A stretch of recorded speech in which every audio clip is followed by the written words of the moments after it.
And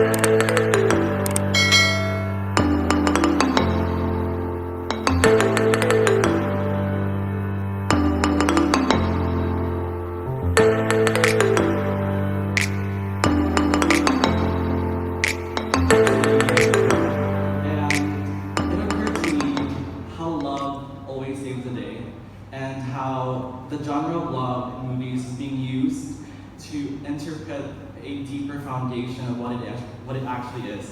So for tonight, I will be telling you my love story with God.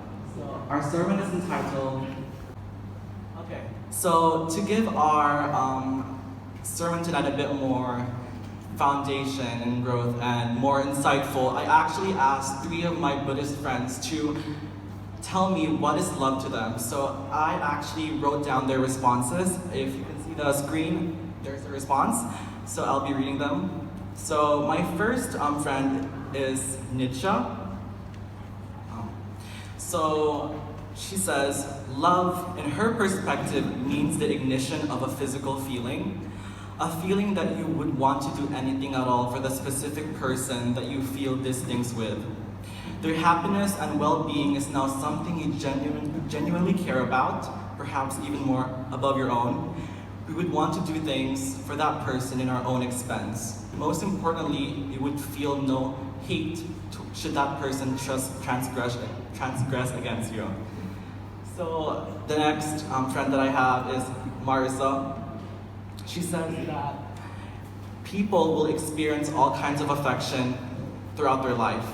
The emotion itself is the subject of countless songs, love ballads, that were performed by crooning bards, now modernized to play on the radio. Love is a simple thing, but difficult to define, as it is unique to the person. She believes that love is born from familiarity and a history of trust and respect. It is to unearth the fossilized adoration of a person now made solid. Love is to take care with the same tending reserved for garden roses. Love is the most patient teacher, able to inspire improvement even in the most hopeless pupil. Next, my last friend says, Jan's her name. People sometimes say that love is hard to describe, but for her, love is a feeling. It's that feeling you have for someone you deeply care for. It's a feeling your heart overflows with, a feeling that is always there. You love your parents, you love your friends, you love your partner, you love yourself. Love is profound. So, I have a very special hymn that I always like to play whenever, at night I get kind of emotional. So, I'm pretty sure we all had that times when we were young. So, mine specifically is Love of God. If you could go to the next slide. Each of these verses explain my story and how I became closer to God.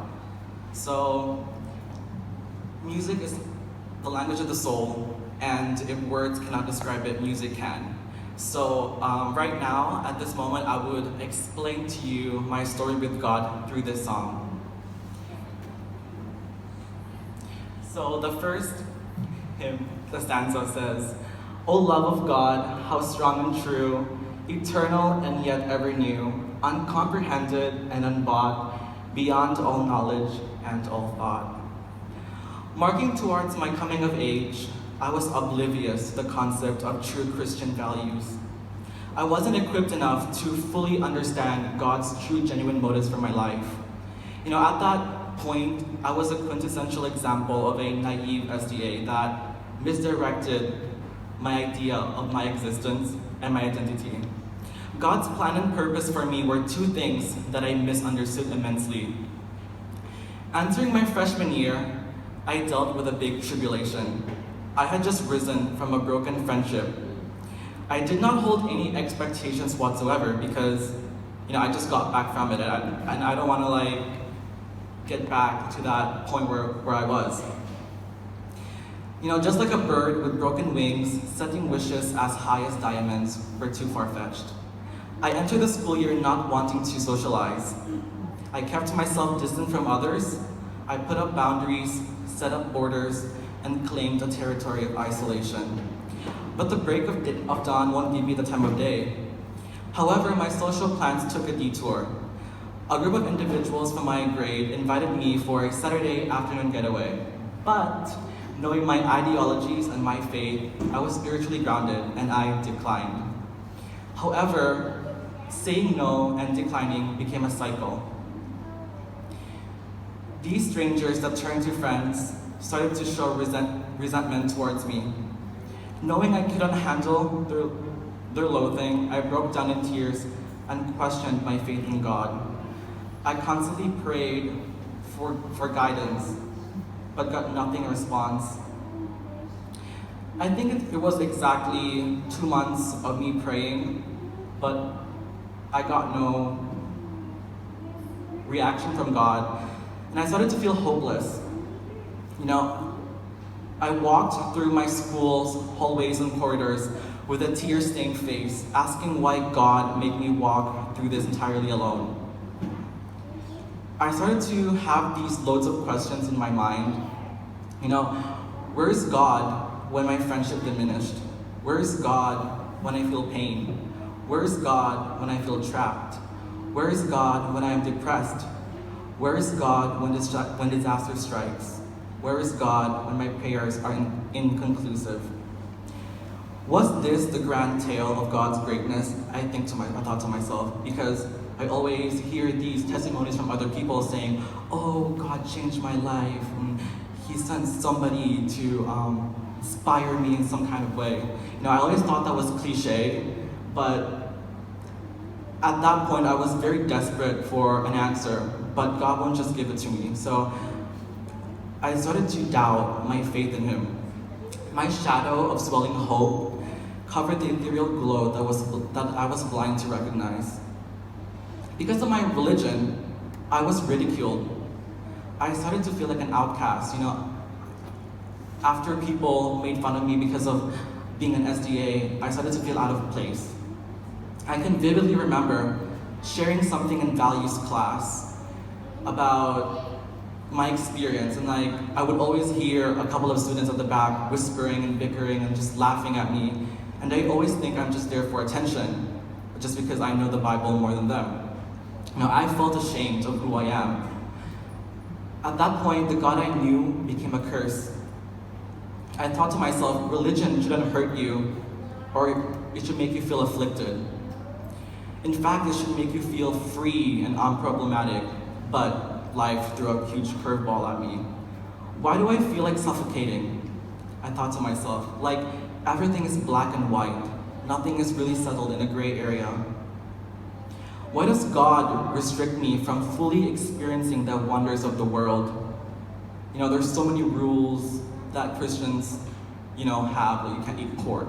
You can't go out on a Saturday. You can't go to the movies or stuff like that. And I'd always wonder why. Well, why don't I get that chance? Does God don't want happiness? Don't I deserve happiness?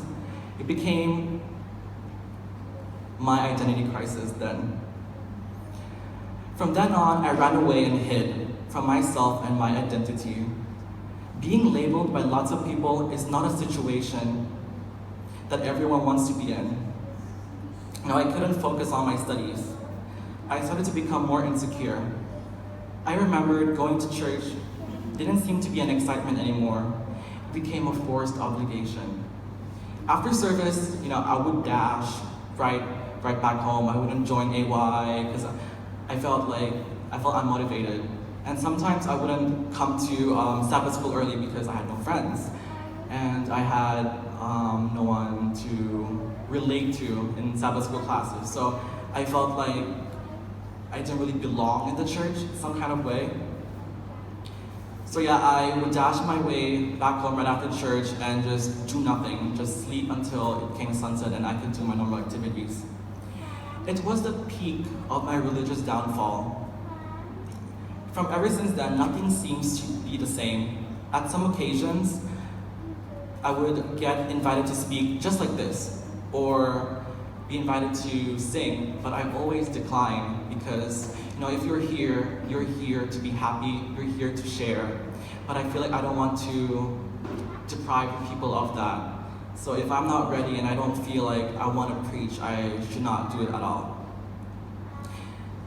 I guess I was so numb that when God decided to help me in mysterious ways by letting people try to ignite that feeling back again, I just do not feel like wanting to do it over again.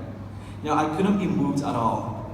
It took a toll on my spiritual upbringing. I was basically playing hide and seek with God, a game that never seemed to end during that time. Tormented, I felt encumbered with the world upon my shoulders. Oh, I totally skipped stanza 2, sorry. Moving on to stanza 3, it says, "We read the best in him who can to bear us for the cross of shame, sent by the Father from on high, our life to live, our death to die." So, I was very depressed, but there was a man, I would say, in heroes, you have your own hero, Superman. My hero at that time was Sir Wilson. Sir Wilson was working in EIS for, I think, long time ago, sorry. And, he really inspired me to get back to church and to give religion a second try. So this all occurred when I was sitting on the benches in the basketball court, and he randomly came up to me and said, "Why do you look depressed?"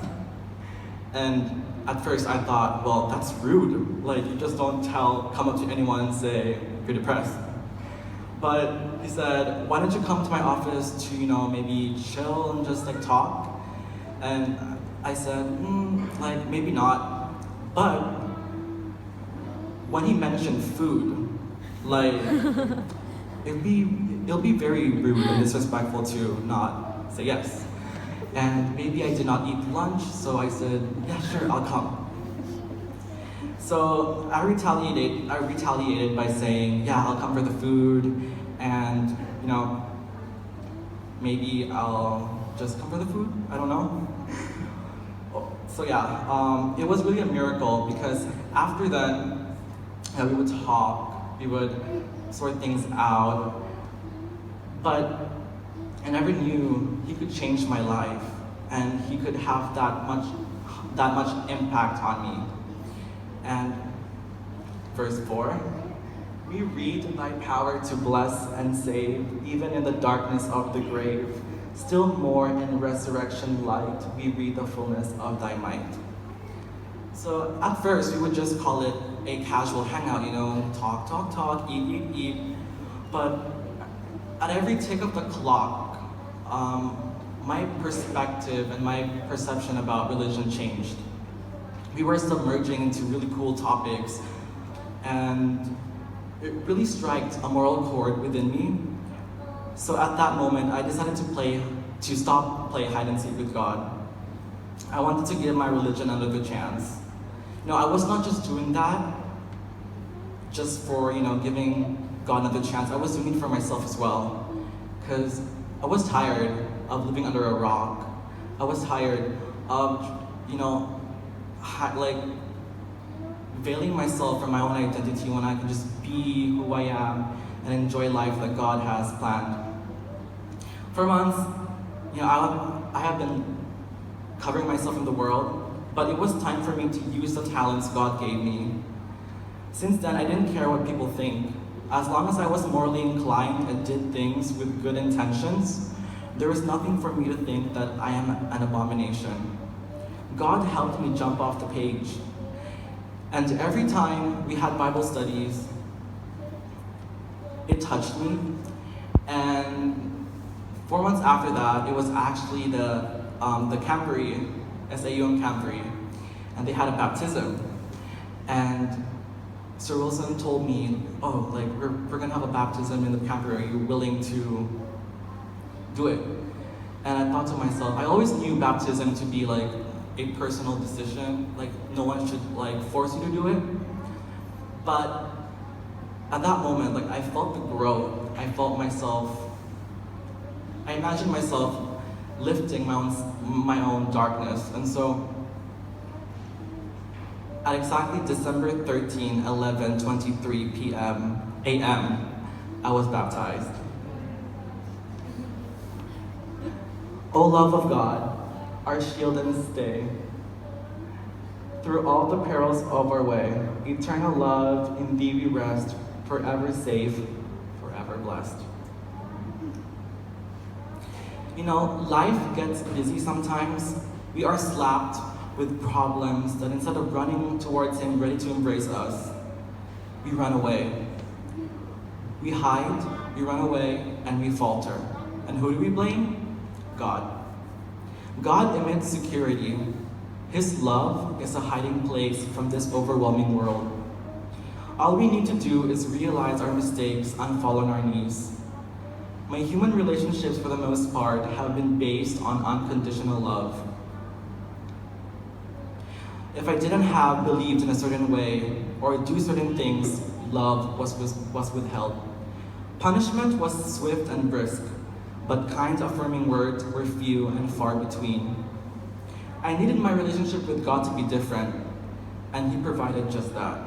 His love for me is unconditional. It is something I can always count on. I can always be secure in my relationship with Him, even though I am only His child by adoption. Love goes beyond fear. It goes over the definition coming from soap opera segments, and farther from the truth within romantic power ballads that we hear in the radio. I chose God because His love satisfies, and it still does. At this moment, I would like to sing to you a song. It's also one of my favorite songs. It's entitled All Along. And at this time, as I sing it, I want all of you to ponder upon your own relationships with God. Think, where are you now? Do you want to take that extra step forward? So as I sing this song, I would like to request everyone to think on the relationship with God.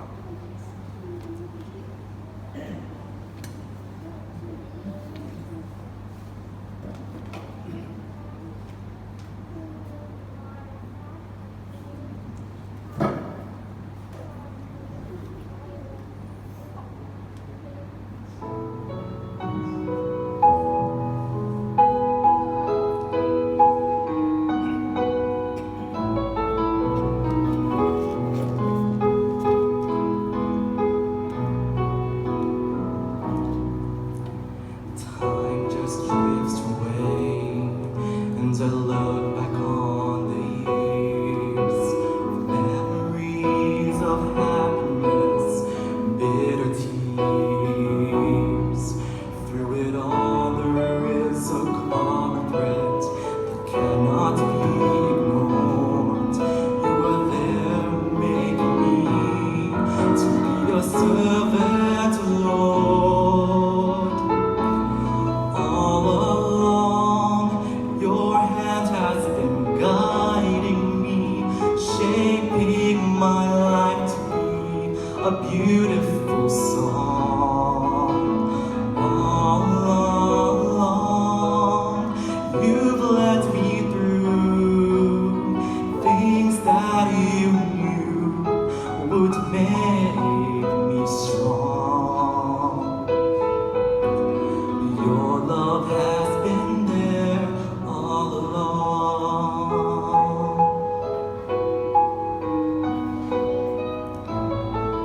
And you join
would like to recite to you a poem that I've written since I was a child, but every time it was my birthday, I would always go back to it and revise it.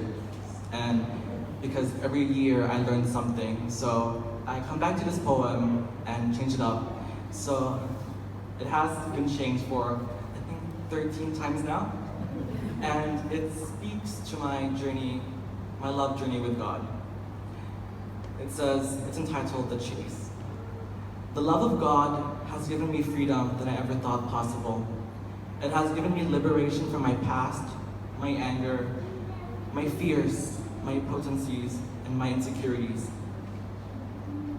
I have learned that God's love is so far-reaching that we don't have to be inside of any four walls to be loved. We don't have to be Adventists or even Christians. The reason I understand now that I can ambulate away from anything toxic, be it relationships or environments, is because I know God loves me no matter what I think, believe, say, am, or do. God loves everyone unconditionally. It's not an us or them kind of situation. And that love has given me the freedom and placidity to love others beyond what I mentally conceived possible. To look at each human and optically discern the universe and the goodness in each one of them. The whole of why God opted to die. And that's a kind of love that transforms. It's a love that I want to chase after for the rest of my life.